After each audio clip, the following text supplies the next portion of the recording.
അസ്സലാമലൈക്കും, എല്ലാവർക്കും പുതിയൊരു വീഡിയോയിലേക്ക് സ്വാഗതം. ഇന്ന് നമ്മൾ നിക്കാഹിന് പോവാട്ടോ. അപ്പോൾ ഞാൻ അങ്ങനെ വണ്ടിയിലിരുന്ന് ആലോചിക്കുമായിരുന്നേ. എൻ്റെ കല്യാണത്തിന് എനിക്ക് സൗണ്ട് ഉണ്ടായില്ല. കാരണം ഞാൻ ആരോടും വർത്താനമൊന്നും പറയാത്ത ഒരു എല്ലായിടത്തുനിന്നും ഒതുങ്ങി നടക്കുന്ന ഒരാളായിരുന്നു. മിക്കവർക്കും ഞാൻ ഭയങ്കര ജാടയാണെന്നും പറഞ്ഞ് മിണ്ടാനൊക്കെ ഒരു മടിയാണ്. സത്യത്തിൽ ഞാൻ എല്ലാവരോടും നല്ല കൂട്ടാട്ടോ. പക്ഷേ ആദ്യമായിട്ടൊരു സ്റ്റാർട്ടിങ് ട്രബിളാണ് എനിക്ക് മിണ്ടാനായിട്ട്. പിന്നെ മിണ്ടിക്കഴിഞ്ഞാലൊക്കെ ഓക്കെയാണ്. അപ്പോൾ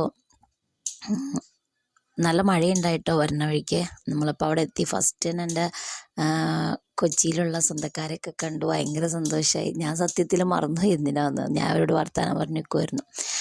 അപ്പോൾ മുകളിലത്തെ നിലയിലാട്ടോ നിക്കാഹൊക്കെ നടക്കണേ.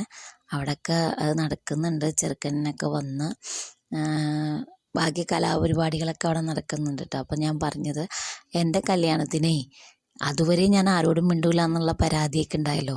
അപ്പോൾ ഞാൻ എന്ത് ചെയ്തെന്നറിയോ, കല്യാണ ദിവസം അതിൻ്റെ തലേന്നൊക്കെ ഞാൻ എല്ലാവരോടും പരിചയമുള്ളവരോടും ഇല്ലാത്തവരോടൊക്കെ അങ്ങോട്ട് കയറി വർത്താനം പറയാൻ തുടങ്ങി. കാരണം ഇനി ആരെങ്കിലും എന്തെങ്കിലും ഓർക്കണ്ട, ഇത്രയും നാളും ജാടയാന്ന് ഓർത്താൽ എനിക്ക് ഇന്നും ജാടയാന്ന് ഓർക്കണ്ടെന്ന് ഓർത്ത് ഞാൻ എല്ലാവരോടും മിണ്ടുന്നു. എല്ലാവരും അത്ഭുതപ്പെട്ടു, ഇത്രയും നാളും മിണ്ടായിരിക്കുന്നത് ഞാൻ എന്താ മിണ്ടണമെന്ന്.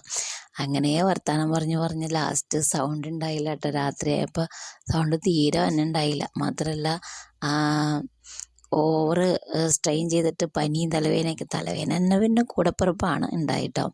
അപ്പം അതൊക്കെ ഞാൻ ഈ സമയത്ത് ഓർക്കുമായിരുന്നു. ഇന്നത്തെ കുട്ടികൾക്ക് അതിൻ്റെ ഒന്നും ആവശ്യമില്ലല്ലോ അല്ലേ.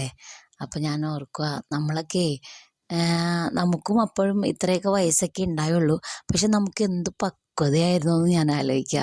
നമ്മൾ തന്നെ വലിയ ആളുകളുടെ ഭാവം കൊണ്ട് എല്ലാ കാര്യങ്ങളിലും ഇടപെടുന്നത്.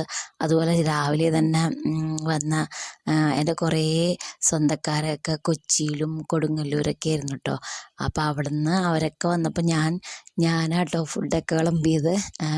കല്യാണത്തിൻ്റെ അന്ന് രാവിലെ, കല്യാണത്തിൻ്റെ അന്ന് ഞങ്ങളുടെ വീടിൻ്റെ മുറ്റമൊക്കെ അടിച്ചു വാരിയതൊക്കെ ഞാൻ തന്നെയാണ്.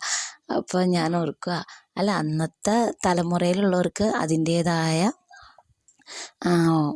കാര്യഗൗരവം ഉണ്ട് കേട്ടോ. ഇപ്പോഴത്തെ കുട്ടികൾക്ക് അതിൻ്റെ ആവശ്യമുണ്ടെന്ന് തോന്നുന്നില്ല. അവരെല്ലാ സൗകര്യത്തിലും ജീവിക്കുന്ന ആൾക്കാരല്ലേ ഇപ്പോഴത്തെ കുട്ടികൾക്ക്. അതുകൊണ്ട് അവർക്ക് എന്താണ് വിഷമം, എന്താണ് എന്നൊന്നും ഒന്നും അറിയില്ല. ആർക്കും ഇല്ല അതൊന്നും.